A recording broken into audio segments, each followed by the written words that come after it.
do not. Hey, everybody. Welcome back to The Collective. We have another fantastic show for you planned out today. I'm very excited to get Brady back on the show. It has been a little while. So I am going to give you a minute in a second to give us a little intro. But while I am doing that, make sure everybody at home is liking the show, hitting the subscribe button, hitting the notification bell, getting all that stuff done so that you can get your emails every day that we go live, which is, of course, every day. Now, if you have any thoughts, questions, comments, anything at all, by all means, put them in the comment section and we will engage them directly throughout the show. Other than that, any thoughts before we jump into the conversation? Yeah, just a quick one. It seems odd for you not to roll that straight out and then say, oh, just like this comment right here from Winterstorm. Good morning, everyone. What? There's no... It feels weird to start off without a, oh, just like this comment. It does kind of feel weird. You should Where's mix them up. I think it's probably because we were a little bit Super late. late. We were Frickin' Brady in the, talking about what the heck did we just finish talking? all kinds of crazy stuff. So, well, first off, here we go. Morning from Winterstorm 47. Thank He's goodness. There Calgary we go. is Cage. in. Cheers from Moose Jaw. Good man. Good to see it. We're here. We got people talking. So, Brady, give us a quick 10, 15, 30-second kind of rundown who you are, where you come from, and then we'll get into the convo. I'm Brady Pasola here with the Gray Man Project in Southern California. And the Gray Man Project, for those who don't know what the Gray Man is, it's a hard-to-find survival strategy. Sorry, I'm just going like this now.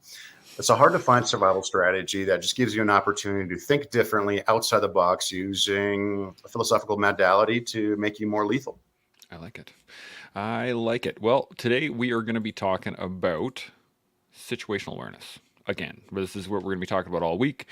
Yesterday, we kind of got more, we had a pretty good overview, but I think we dived more into like intuition and how to kind of develop that side of situational awareness. Was there anything else that you wanted to touch on from that yesterday, Shaun? No, I thought it was real good, and I know that coming out of that conversation, there were some comments that were banked. I don't know if we'll jump into those or just see where the conversation organically flows.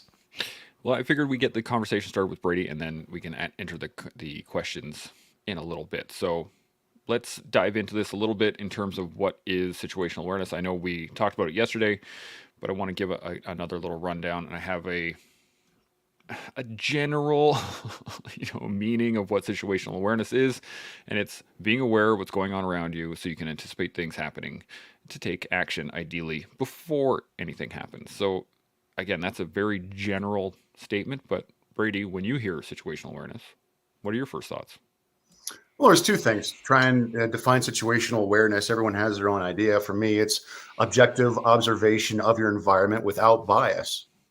So it's the ability to look around your environment and say, okay, what am I feeling right now, and how is this affecting my observation of this environment, and is my perception, my bias, affecting my perception? Do I need to have fear here, right? And so that helps us steer away from what people try and draw a thin line between paranoia. And paranoia is unfounded fear of your environment, right? So you're constantly in this fight or flight response, but there isn't any given reason to be there. People think situational awareness is paranoia. No, it's not. It's you objectively observing your environment and being aware of the events that are happening in that environment, whether it's the natural environment or the human environment.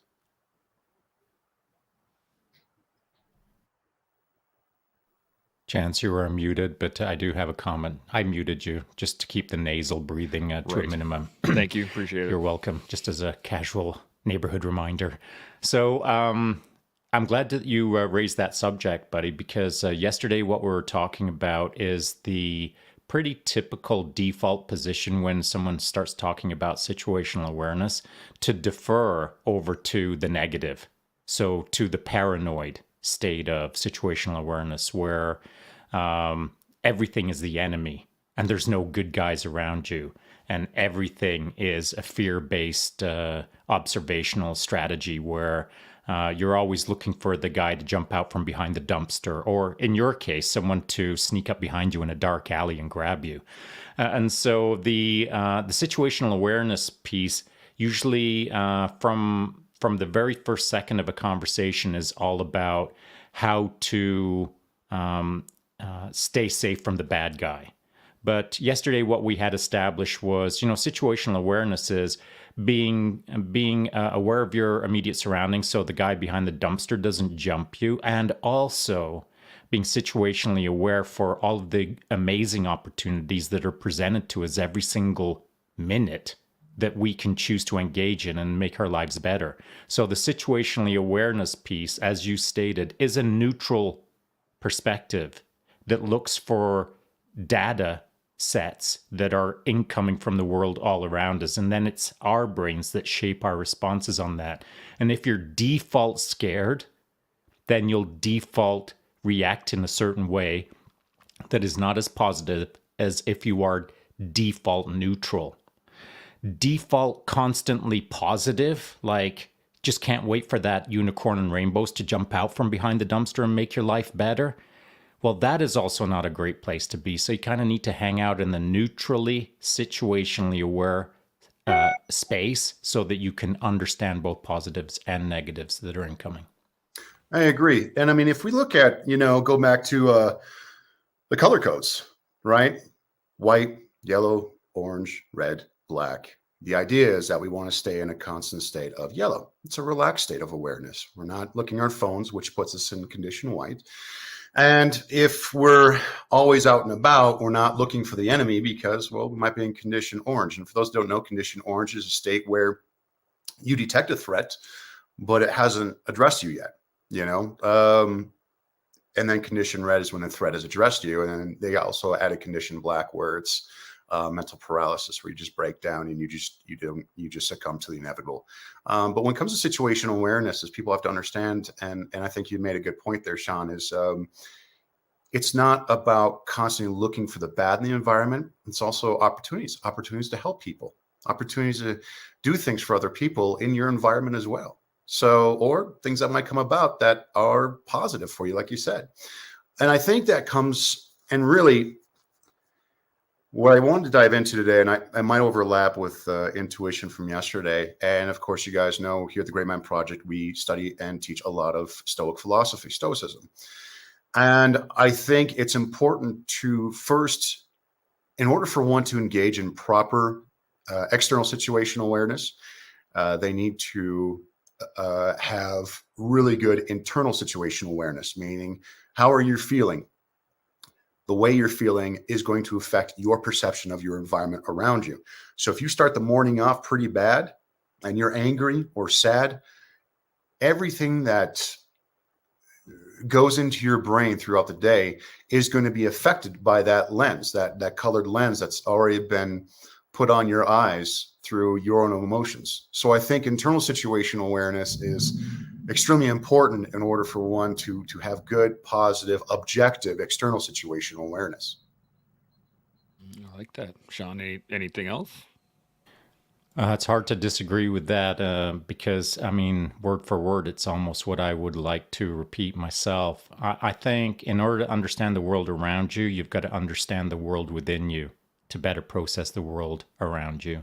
And to Brady's point, if you're waking up in the morning, actually, there's two situations that are quite bad. If you're waking up in the morning with an instant negative mindset, because that's how you went to bed and that's how you've been running your life for the last few years, your negative mindset sets you up for the day. But there's also another problem that isn't often considered, and that is you wake up in the morning and you don't have anything. You're devoid of emotion. You're dead inside. You're not happy. You're not sad. You're not calm. You're not engaged. You're not anything. You're almost a nihilist. You're almost the shell of a man to some degree, but you don't even realize it because maybe through that long process of becoming the shell of a person, you've started to disconnect from society. You've started to disconnect from your friends. You've started to disconnect from your surroundings. You're now kind of in a gray fog walking around the world with no connection to anything, and everything feels just a little dead inside. So if you're waking up in the morning a little dead inside, it's hard to look for positive situational awareness moments or positive opportunities that you can engage in if you're just a shell. And so before you walk the streets looking for the dumpster problems or any problems out in the world, just hang out with yourself and get in tune with getting some emotional state back. Any feelings is better than no feelings. Once you start feeling those feelings, you can begin to process towards a more neutral perspective. And how can you do that? Well, I do believe today is, isn't it International Mental Health Day? It And is. so, with that in place, not as a stage prop, but as a reality, mental health is something that we all can improve upon. Certainly, from the worst case scenario of a nihilistic shell of a man who's disconnected from the world, all the way through to the most alive person in the world. Somewhere in between those two perspectives, we all have a continuum of movement that we get to choose which direction we're going to move towards, or we're going to hang out at, or we're not going to move. And so our day, International Mental Health Day today, is the day that you get to decide which direction you want to go. And I'd suggest start heading in the direction of more awesome. Yeah. I agree with that. That is an awesome point. Your mental health will affect your ability to observe your environment quite a lot. And it's important. In Stoicism, we talk about maintaining mindfulness, staying present in that moment. Because if your mind wanders off into a bad area of your mind where you've got some sort of trauma, or you're sad about something, or an argument, or you start having an argument with a person, we've all done this, that we try and win because it's been 2 weeks after that argument, and now we're saying the things that we thought we should have said, right? Maintaining mindfulness allows us to process the emotions we're feeling that day that we woke up with. Or, as you saw, I was waving my phone. This right here is going to set your day off in a direction you may not want to go. And you lose control of your day by being on this first, because it's going to set your mindset. You have to do something other than get on the phone first thing in the morning, because that will destroy your mental environment. And that's really what it is. You have to have situational control and situational awareness of your mental environments before you can have a grasp and control the external environment. I love it.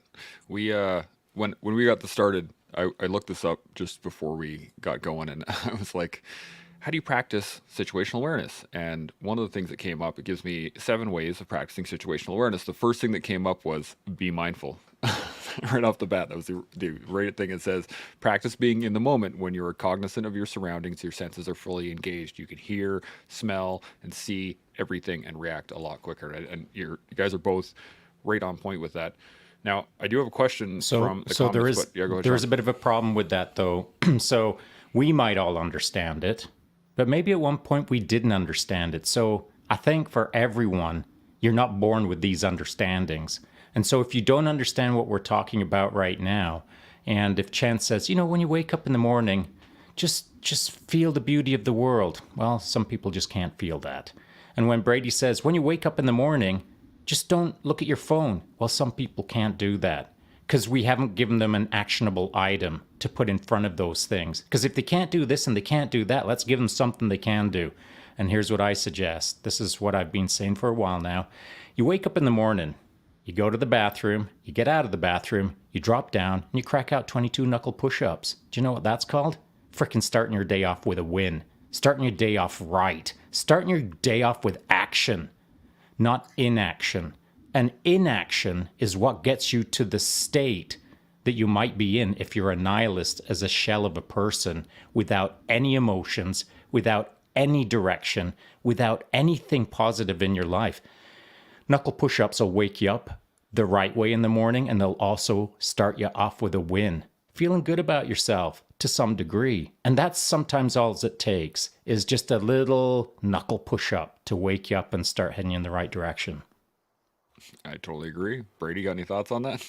I was going to say, I'm not going to be nitpicky, but I think it's easier for some folks not to look at the phone versus doing 20 knuckle push-ups the first thing in the morning.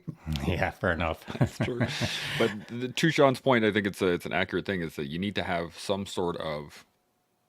way to start your day that isn't dive into Instagram, or isn't dive into the worlds of others. It's to center yourself. It's to enter into yourself. So for Shaun, it might be push-ups.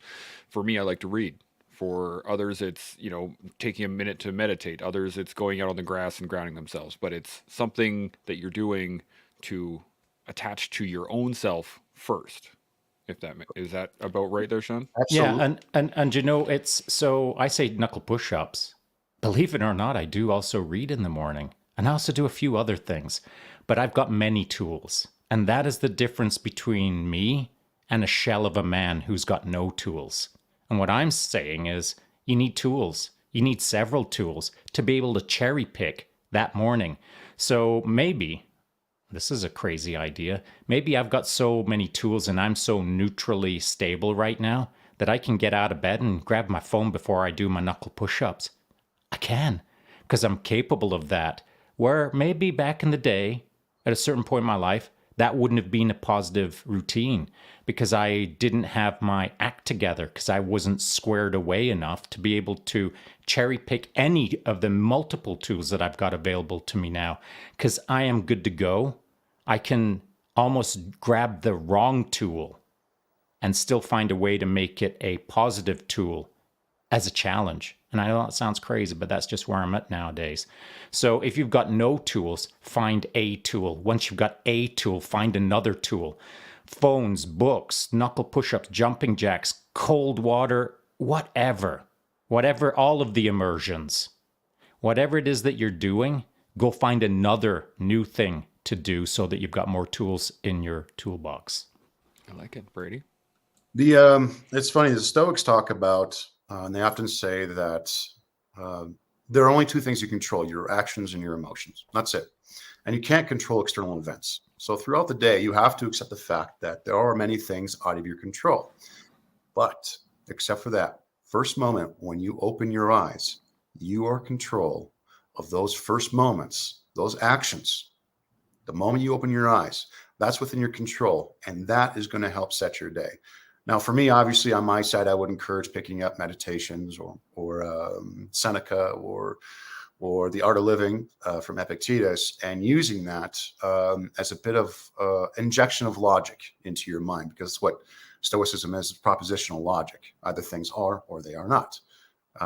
And so using that to help shape your mind for the rest of the day, and that shaping of that mindset helps you maintain a good internal environment, so that way your situation awareness, both internal and external, are going to be more matched for your day. Yeah. Now, I have I have a couple comments here and a couple questions, but Shaun, you got any thoughts before we move on from that? I totally agree with you, Brady. So Winterstorm jumped in here a little bit earlier, and he was asking, what skills or techniques can we use to lessen bias? And I really like this because let me rephrase this. Sorry. What skills or techniques can we use to lessen bias in reoccurring situations that initially cause negative experiences, i.e., previous threats or escalated interactions? And what I was going to say was that I really like this comment because it really, you have to understand that you have a bias first in order to lessen the bias. So, what do you guys got? You got any skills or techniques that we can use to lessen bias, Brady? First, understand what bias is, right? It's a survival mechanism for your mind. So let's talk about, people use this term. The thing that's really ugly is stereotyping. Stereotyping is a survival mindset. It's a survival tech tool for your brain. So let's understand what that means first. Your biases come from all different sorts, and your biases are either formed opinions from your own objective analysis, or they come from influences, whether it's parental, environmental, religious, ethnic, political. So recognizing your biases first and foremost, and asking yourself, what bias am I holding right now? And is this affecting my judgment? Is this affecting my situation? Now, that's not to say all biases are bad or all biases are good. So if we go back to understanding what bias is, your brain stores information, certain characteristics. So let's talk about maybe a violent event. So someone's been through a violent event and they all of a sudden have a fear of something. So they have a fear of whatever it is. So let's say you're walking down the street and for some reason a dog attacks a person. And it doesn't attack you. So people think, well, it hasn't attacked you, so why would you be afraid of it? Well, what your brain does is stores all the characteristics of that situation it goes, hey, what's the color of that dog? What's the size of that dog? What's the time of day? What's the street? What does it look like? Everything about those characteristics are stored in your amygdala. Your amygdala is a part of your limbic system where trauma and training is stored. And so what happens now is you're walking down the street, maybe a couple years down the road, and all of a sudden you see a dog. It's not even the same dog. It's just a dog. It's got 4 legs. It's got ears. It's got a wagging tail. And all of a sudden your brain goes, spidey senses. Hey, I'm getting a little anxiety right now. I'm getting a little fearful. And it's that point where you're able, if you can maintain mindfulness, where mindfulness is so important when studying your own biases, is going, all right, despite the fact that I fear this animal right now, clearly it's not a threat to me. It's not running up to me. It's not growling. It's not barking. So, okay, so I fear this dog because of that event, but there's no fear in it at the moment. It's not attacking me. So if you're able to maintain presence and mindfulness and analyze your biases as they come about, and you can do this every day. You can do this with the current events. You can do it politics. You can do it with people. You can do it and all these different in these different environments. You can practice challenging your biases, and I think that's going to allow you to be able to go ahead and practice an objective situational awareness. Shaun, any thoughts?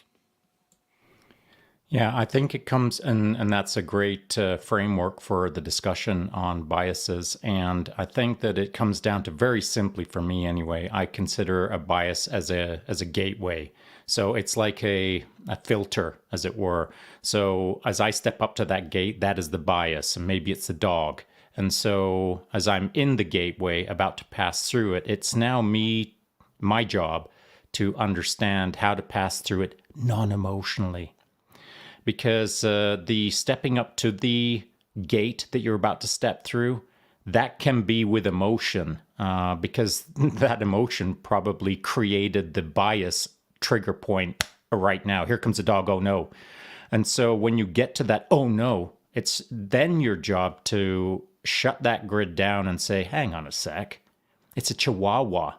And I mean, it's only 1 inch tall, so what threat does it offer? And so the non-emotional or the emotional detachment from the moment as your bias triggers off, we'll call it a red flag or a warning sign. We have to be present enough to strip out the emotional judgments and look at the logic of the moment, do a risk-reward analysis, as it were, and then step into the next moment or step through the gate. And so if we don't look at our biases as a moment to move through, then the bias is going to exist for the rest of your life. Now you're not challenging it. Now you're not trying to understand it. Now you're not trying to shape it. Now you just believe through your emotional mind that you're always going to hate dogs.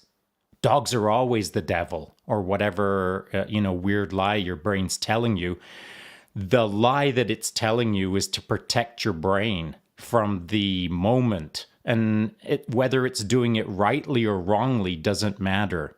It's for you to decide if it's helpful. And if it isn't helpful, it's your job to then repattern it. And how to repattern it?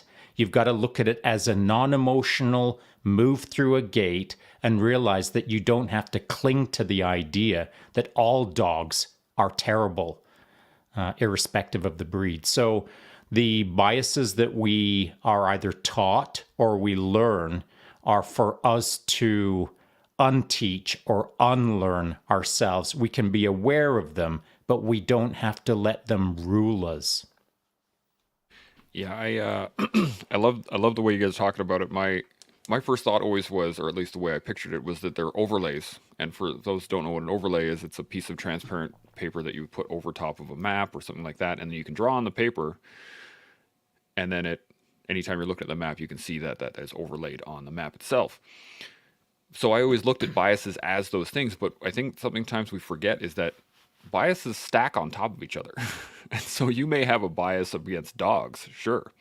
And then on top of that, you get a secondary bias of barking. And then you get a third bias on something else, and it adds up to a point to where you don't realize that the bias was dogs to begin with. It was, I've just always hated animals. I've never been an animal person. And to actually dig down to the point where you go, oh, it's the bias originated with the dogs. You can't just erase the top sheet. You have to actually take that Peel sheet away layers. off and then move your way down the line and actually explore each level of it until you get to a point where you can go, oh, this is where it originated. And that takes a lot of work, a lot of work.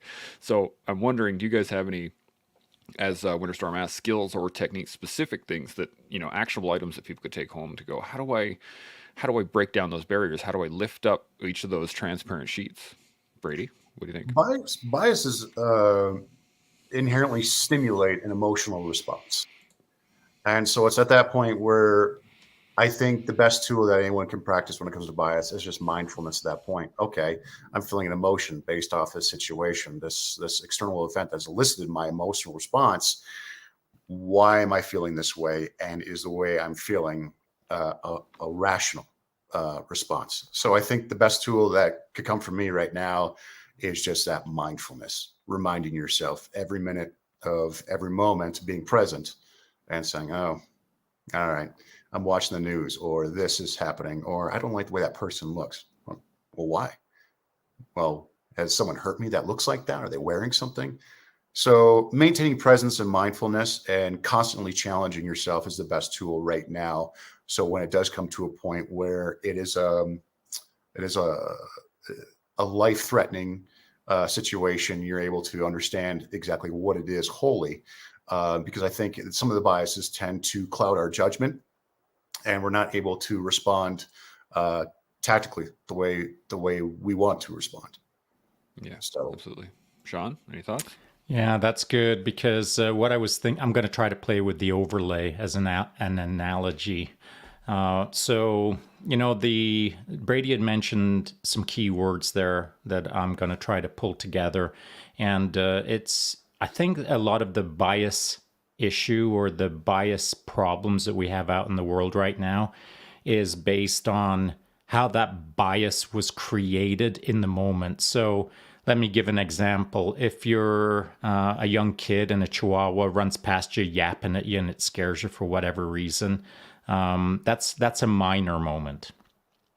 But if you get attacked by a gang of rabid dogs, chased down the back alley, and now they're chewing on your calf before the neighbor scares them away, that's an entirely different situation. That's an entirely different bias that leaves more impact. Okay, so that's what I'm focusing on, is the impact of the moment versus our emotions spooling up a non-impactful moment into an impactful moment.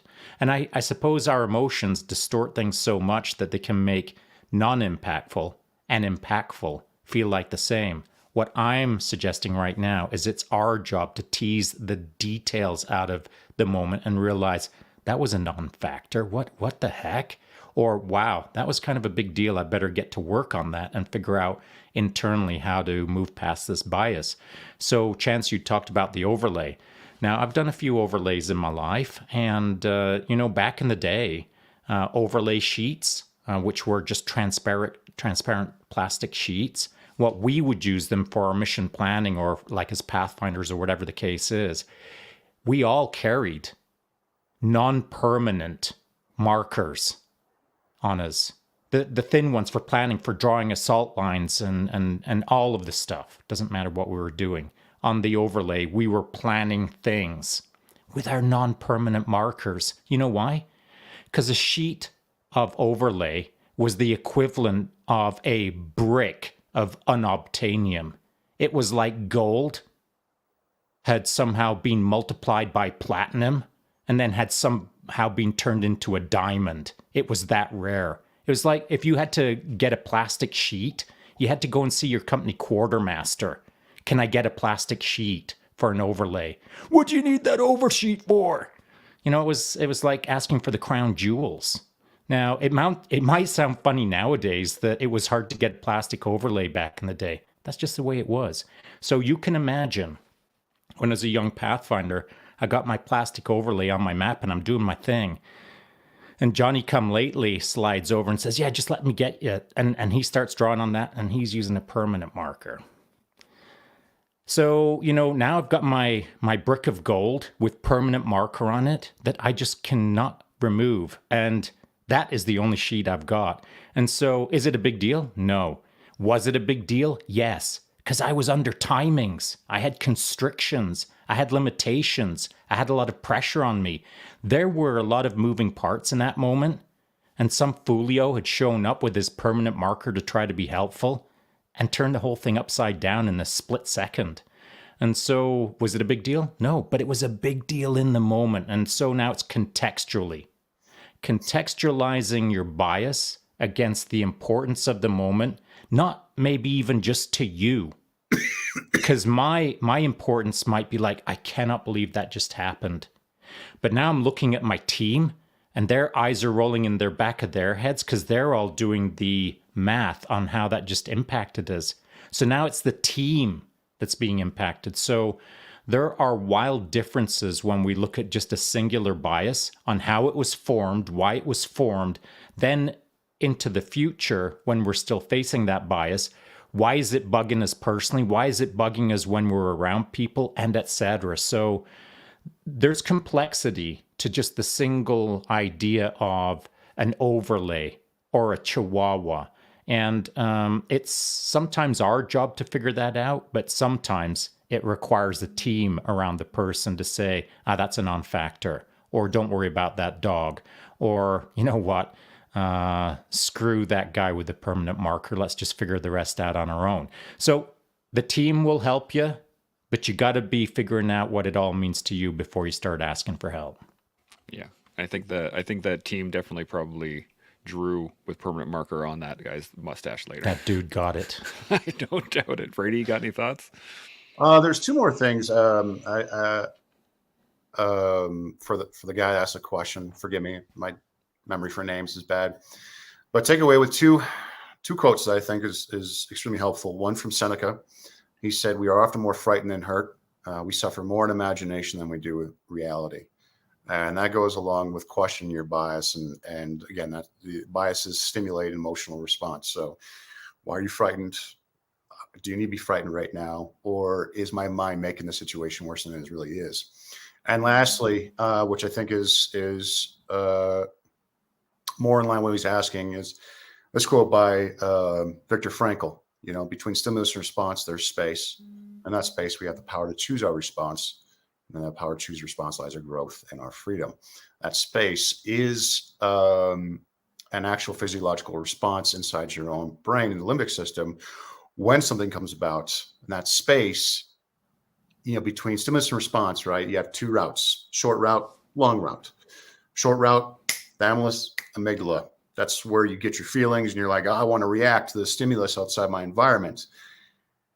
That other part of your brain, that long route in your limbic system, goes through sensory cortex, your hippocampus, which is responsible for name states, things like that. Then your amygdala. And in that space, it's a thousandth of a second, or you can make it a second, a minute, an hour, a day, a month before you take a response, or no response at all. So, yeah, absolutely. The other day we were talking about maybe the liminal space where it's, and then I referenced the subway scene in The Matrix where he's waiting for the conductor to show up, et cetera, et cetera. And so that is a space that exists within all of us that not enough people take the time to understand that you can take your time in there. And so everyone's so rushed to make their decision, so rushed to make a move, so rushed to pull the trigger, so rushed to do everything. And more often than not, everyone could just take an extra second to make a better decision. I'm not even saying the right decision. I'm just saying a better decision than the one they just made, which was not thought out, which didn't rely on their instinct, didn't rely on their experience, didn't rely on their intellect.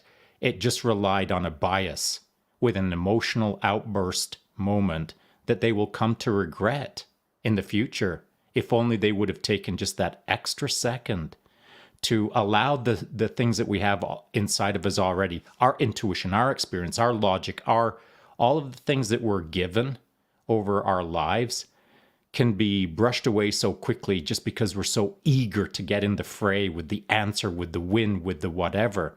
And just that extra second can really change your life for sure. I will add one more thing to Winter Storm's specific question. On these negative experiences, one way to kind of move through them is get back on that horse. And so, man, I freaking hate heights.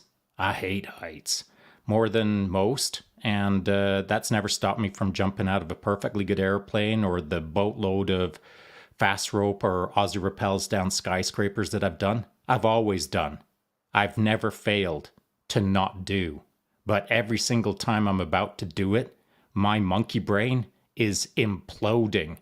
But I don't let my monkey brain run my game. I let my logical mind run my game. I let my liminal space make the right decisions. Now, my space, where Brady was saying, take a second, take a minute, take a day, take a week, take a year, take your life. I've always been a fast thinker, and it has got me in trouble in the past. So what I have to do is slow down my fast thinking. And the problem is that my fast thinking, even when I slow it down, is faster than most. And so I move quick, I think quick. And for some people who are around me, if they're not used to that sort of a velocity, then it's disturbing to them. Now their biases are flaring up because they don't want to move into something that quick. They need the time to think. They need these decision moments, pause for effect so they can choose left or choose right. Whereas I'm already a mile down the track at that point. And so our biases, or I'm biased for fast thinking, which is not a negative or positive unless you use it poorly. My biases can start impacting other people as a bias because they're not keen to keep up to my velocity. Now it's messing with their heads. And so biases aren't just people jumping out from behind dumpsters. Biases aren't just the dog that was barking at us that's scaring us. We are biases to other people's biases as we stand next to them, as we interact with them. Here in this panel, we've all got our own little biases. And what we're doing right now is we're finding a way to communicate as three people where we're not focusing on whatever our biases are. We're talking about biases in a collaborative way as a community, for lack of a better term, and figuring a few things out. But if we were all super keen to keep imposing our will in this conversation, all talking over top of each other, that's our biases flaring out as biases, which is ironic, I suppose. There we go. Sorry, my mute button was on not working for a second. I 100% agree with you, and I love the fact that you brought up that we are, as a collective, discussing it, rather than saying, I don't have a bias, or you have a bias, or your bias is different than my bias, and blah, blah, blah, all that stuff, right? It's so easy to just lay your...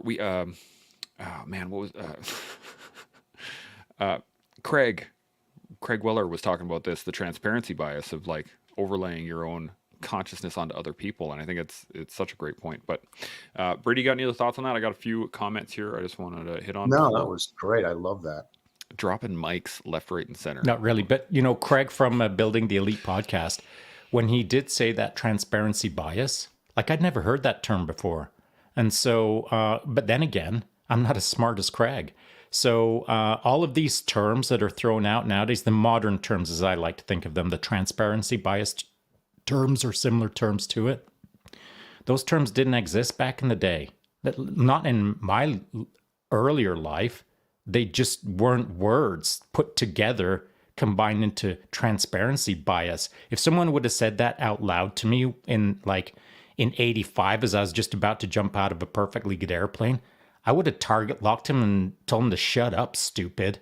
Because, it was insulting to drop terms like that back in the day. It was almost viewed as, just for saying that, you're weak. You made up a word called transparency bias, and somehow that's getting you off the hook for not doing your knuckle push-ups. Weak. Because that's how we used to think back in the day. Now, tell me I'm wrong. I mean, I don't know about your generation, but my generation, that was the deal. you started making up goofy words and using them as weak excuses, you're going to get it. But it's flippity flop. That was flippity flopped. Like, that was the wrong way to approach things. We were doing it wrong back in the day, obviously. And nowadays, for Craig to spit out transparency bias, I'm a huge fan of being able to talk about these kind of things.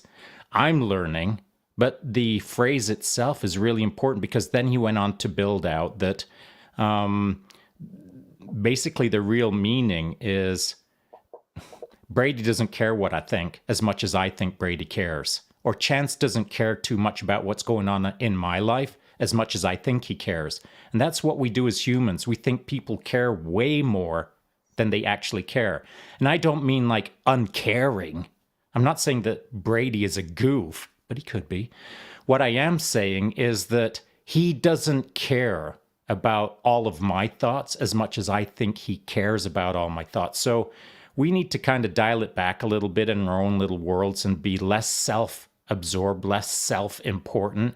Just try to get along with the world rather than try to be all about the world is me.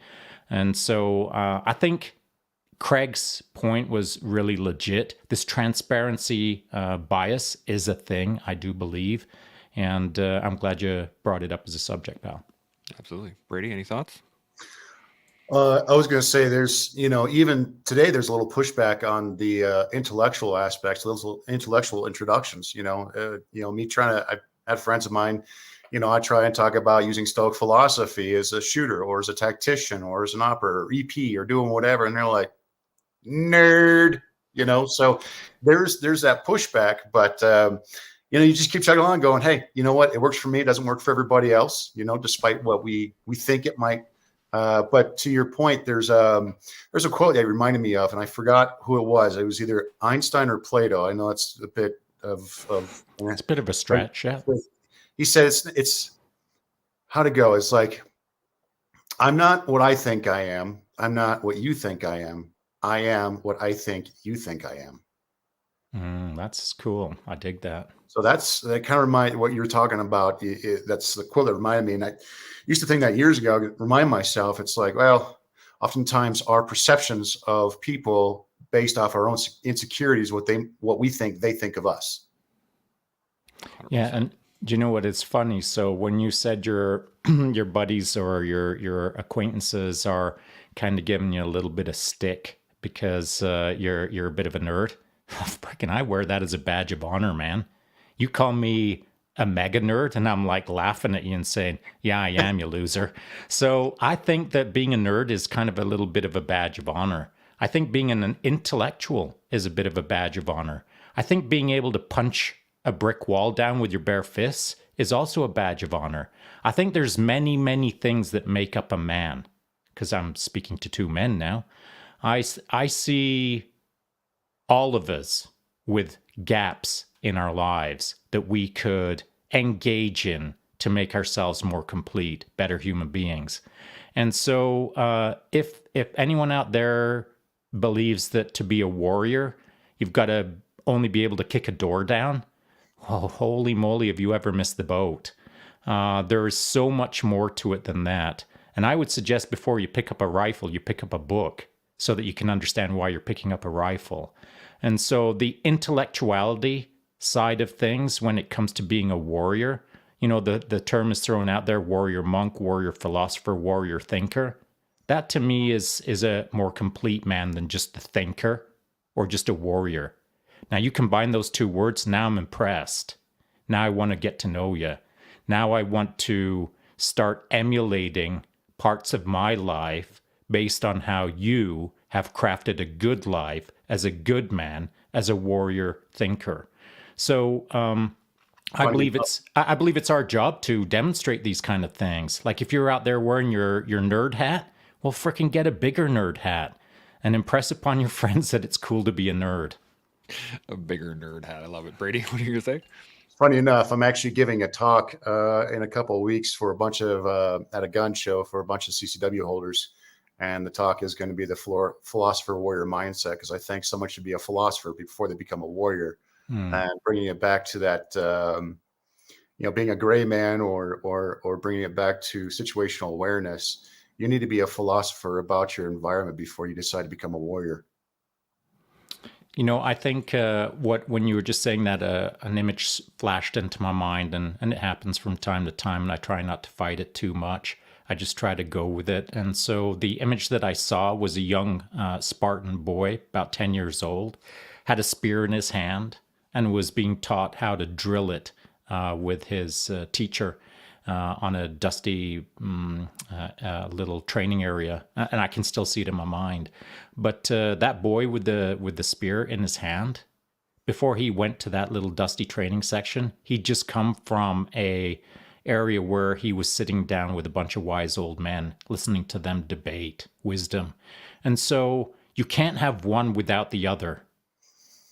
I'd rather you do neither than just do one. Because I think that you can become more of a danger to society if you only do one and don't understand the other. I'd sometimes rather you don't understand either and just stay in your lane and do your thing and try not to cause too many trouble or too many problems. I'd rather you do that than heavily invest in one and become too dogmatic in being a warrior rather than being a warrior thinker. And I'd also like you to just not even start. If all you're going to do is focus on being a thinker and you never pick up a spear and feel the weight of that in your hand or feel the dust on your feet, I think we all need to engage in both paths equally. And when we recognize that we've got a weakness in one path or the other, it's time to shore up that weakness. If all you're doing is throwing axes out there, but you're not picking up a book, put down your axes and grab a freaking novel. Yeah. There's a great quote from Thucydides, I think it's pronounced, and it's the society that separates its scholars from its warriors will have its thinking done by cowards and its fighting by fools. And such a great quote, but I wanted to kind of apply this to everything, because we use the terms like warrior and philosopher, warrior scholar, warrior monk, these things because they're two sides of a coin, right? They're extremes of one side or the other. And to your point, Shaun, for many years there was a thought that those things were mutually exclusive, right? You could be a warrior or you could be a philosopher. And the point that I wanted to make was I've been around a lot of like mechanics growing up, and I've been around a lot of ranchers, and I've been a lot of people that just work with their hands for a living, and they would curse engineers and people that design things up and down. Like they would not like it, and they would always be like, why is this here? This doesn't make any sense. I can't even get my hand in here. There's no point. Why is there a bolt here? That kind of stuff. And it took one of them actually going to school to understand why that was designed that way. And it takes really good designers, really good engineers are people who have been on the bridge, people who have actually been on the ground, who have seen what it takes to do the work rather than just the drafting board in front of them. And so I just wanted to make that plate that it applies across the board. I'd agree with that with officers who've been enlisted already. Some of the best officers I've ever served under have been enlisted already. Mm-hmm. Agreed. I think you raise anyone up in the trenches and move them to higher leadership. That's the best kind of person, in my opinion. That's a broad, sweeping generalization. I know that. But I think in order to understand how to get men to dig trenches, you've got to have dug a trench yourself so many times that you understand what you're asking of the men in front of you to go and do. I've said this to Chance many times. It's one of my pet peeves. It's maybe one of my biggest pet peeves. It's one of the reasons that I wanted to do the collective, to be honest. There's many reasons, but this is one more reason, is I am so freaking tired of the dusty philosophers who've never picked up a spear speaking with some air of authority as if they have a spear in their hand. All they've got is a pen. Now, a pen is a mighty tool if it's used correctly, but it is not grounded in reality if you've never held a spear, but you're writing about how to hold a spear to inspire men in the future to hold more spears. I don't care who you are. I don't care what your haircut is, and I don't care how tall you are. If you've never held a spear, don't write about holding a spear for the future masses that you're going to ask in your book to go to war for you. You can't understand life if you've only lived half a life, but you're writing as if you understand all of life. Conversely, you can't be a warrior with a spear in your hand talking about how books should be written if you've never held a pen.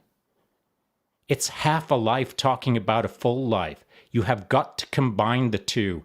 And it doesn't matter if it's day one of picking up a book today. If you just pick up a book and start reading, now you're in the game. Now you're in the game of becoming a more complete human being. Oh my goodness, I could talk about this for hours, and I'm just going to sum up now. I will say a really fun historical fact is you're talking about philosophers and warriors. There are many scriptures written about Socrates being an absolute savage of a warrior. Socrates, well-known philosopher, was actually a really well-known savage in battle. Like they write about him standing when people are retreating, him actually going forward and causing all sorts of hate and discontent. And it's believed that one of the reasons why he was executed was because he was ordered to go assassinate a friend of his because he was causing all sorts of problems inside the during that time. And he was told that he was supposed to go assassinate him. But Socrates was a well-known badass warrior. If you look it up, you're going to find it. You'd be like, I had no idea. That's crazy. Man, I love that. I love it. And you know, that if that story could be told about every single man out there from ancient history, if they all had the same MO, I'd be reading a whole lot more of guys that I think are dusty historians rather than freaking mega warriors. Now, I dig on Socrates. I'm not throwing him under the bus, obviously. But that is just elevated his position in my mind because that's new information for me. And that is key. Like, I'm not so dogmatic that I'm writing off anyone. I'm simply making assessments based on the real-time data that I have now and what I've learned in the past. Now I've got new information. Socrates just moved up a level. And so that is the way of the world, I think. You know, and I'm sure Socrates appreciates Shaun Taylor and Rosalind, thinking so highly of him. But I think that it's important that we can shift our positions on these kind of things. Not that I had a position on Socrates, but generally speaking, with more information like you just passed out, Brady, or this topic that we're talking about right now, we should all be able to pivot on a dime and move our trajectories, our life decisions in a more positive fashion rather than standing on the dime and wondering why nothing is changing in our lives. Mm-hmm. That's a great point. And I want to bring this back to what we were talking about in terms of situational awareness, because that's what this is. That's what this conversation has turned into. It is the three of us being situationally aware, being in the moment, being mindful and present in this conversation. And this applies to life outside of this conversation in so many ways, just about being in the moment, being accepting of what is happening around you, and being able to pivot when necessary, rather than being so dogmatic to be like, well, no, Socrates is a dusty philosopher and I don't like him. You know, it's almost silly to think that somebody would hold that stance. Yet it happens all the time with all the different things you can possibly imagine, from wherever somebody wants to dig their heels in, whatever, molehill they want to die on. It happens regularly. So being able to shift focus and shift your opinion, and maybe even just consider something differently to go, oh, I didn't know that about Socrates. I'm going to go look that up and then research it more, allows you to interpret the world in a slightly different manner, which gives us more situational awareness, at least in my mind. Brady, and I was going to use a cheat hack. So I was just going to, rather than start reading a whole bunch of Socrates this morning, I was just going to say, hey, Brady, do you have a quote from Socrates that's your favorite to save me a whole bunch of reading? Do you have a favorite Socrates quote?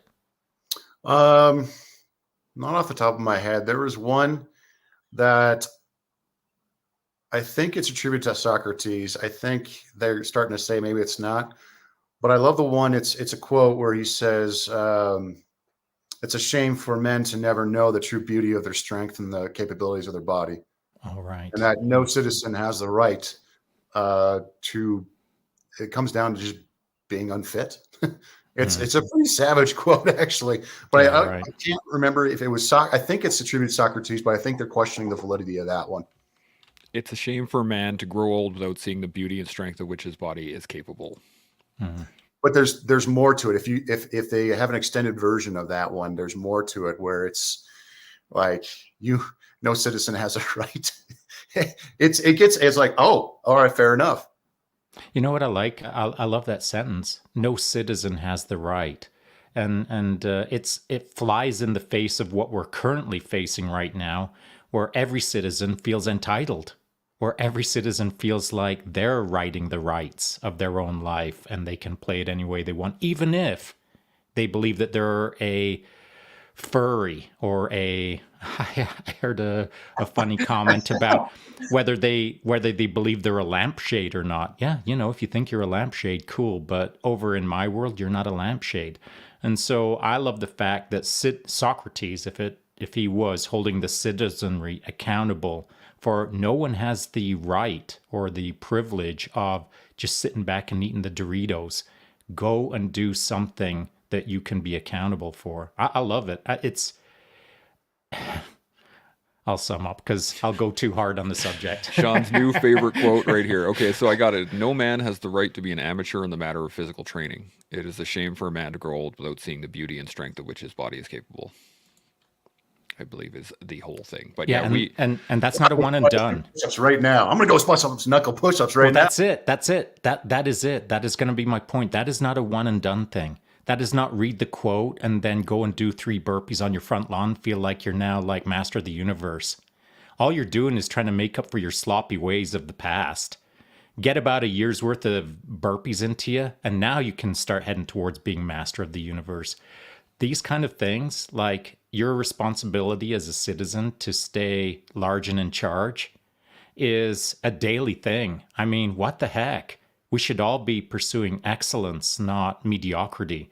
And, if Socrates was here right now, he'd probably be wagging a finger at all of us, I think. Probably. Brady, you got any thoughts? No. Good to go. Okay. And again, I'm going to apply this to being situationally aware, because this is not just about physical training. It's about being situationally aware. It's about having an understanding of your own self. It's about being mindful. It's about all these skill sets.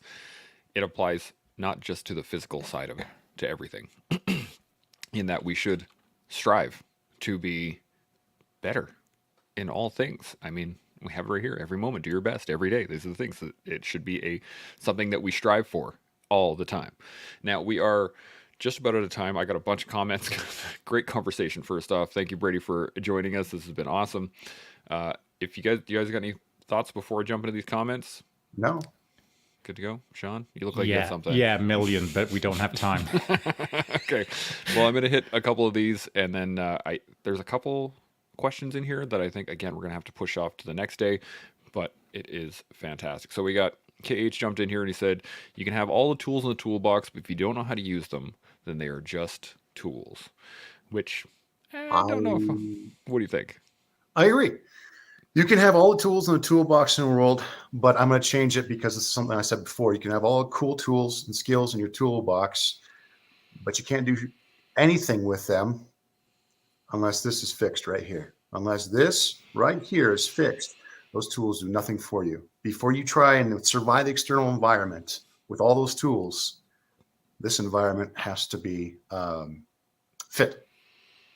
100%. Anything to add, Shaun? Yeah, I don't mind playing with that because I like to put keywords together, get fit, tools in the toolbox, etc., etc.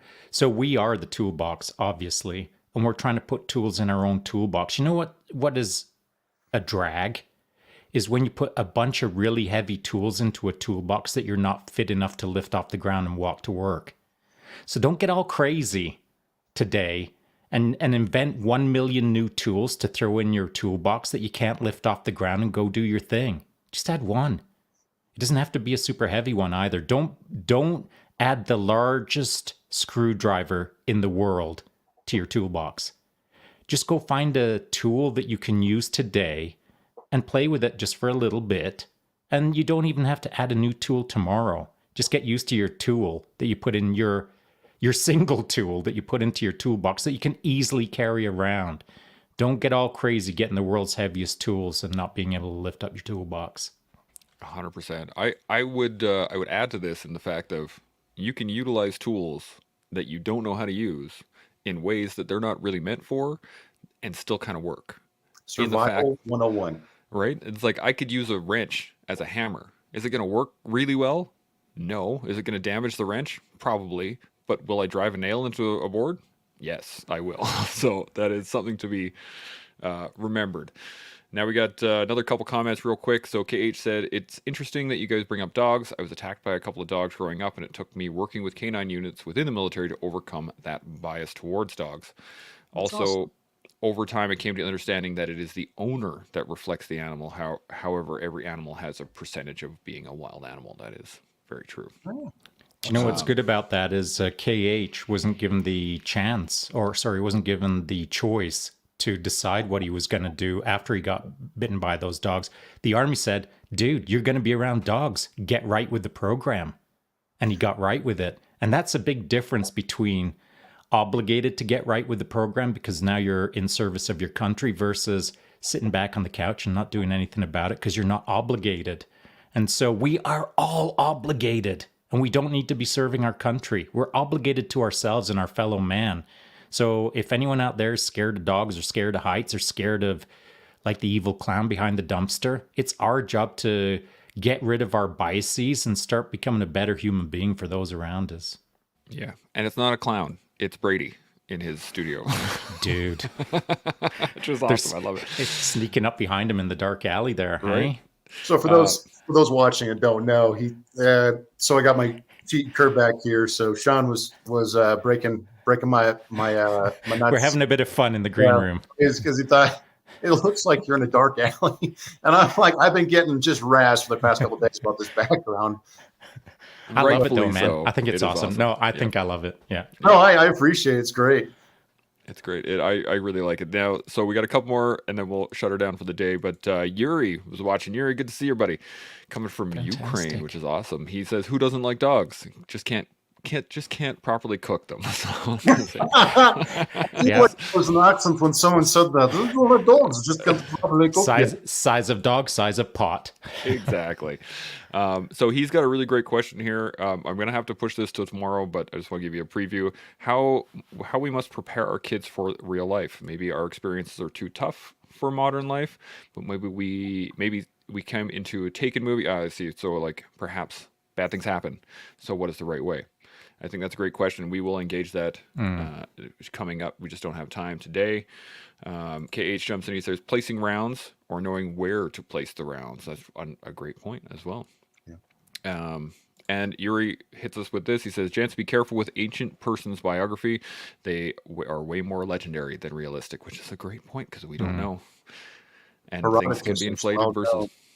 Yeah, Herodotus is well known for amping up a lot of people's bios back in the day. He was a lot of people's hype man.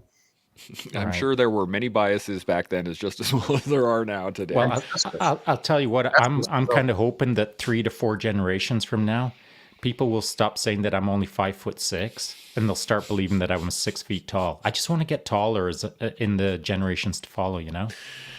Unfortunately, I've literally got guys that send me DMs that say, I thought you'd be taller after meeting you. I thought you'd be taller. I swear I get them all the time, man. It's ridiculous. Well, on that note, I don't think it's going to happen because the pictures of you beside me, I know. It's not going to work. Sorry. So I don't know, Brady, if you didn't know, I'm 6'6", and Shaun is not that tall. I'm all of 5'9". I'm between 6'1". Okay, so you know you're normal size. Normal size, yeah, exactly. Let's close it out with some final thoughts on situational awareness or biases or anything else we've gone over, Brady. Any final thoughts? Just like I said before, maintain your internal situational awareness to remain effective in your external situational awareness. Mind your biases, stay present, be mindful of how you're feeling before you make a judgment and subsequently an action that is either life-saving or life-taking. 100%. Shaun, any final thoughts? No, not too much to add there. That was a good summation. And so basically, Brady, thanks for joining us. And hopefully you'll be able to hop back in the near future rather than the extended amount of time it took you to come back on the potty. So thanks for joining us. Thanks, guys. I appreciate you. Absolutely, no problem. I think being situationally aware of the time and the comments, I'm going to cut my line short here at the end. So I will say, learn about your situation, build upon your awareness, and grow into the person that you're meant to be. You can do that with us every day here on the Collective. See y'all tomorrow. Chimo.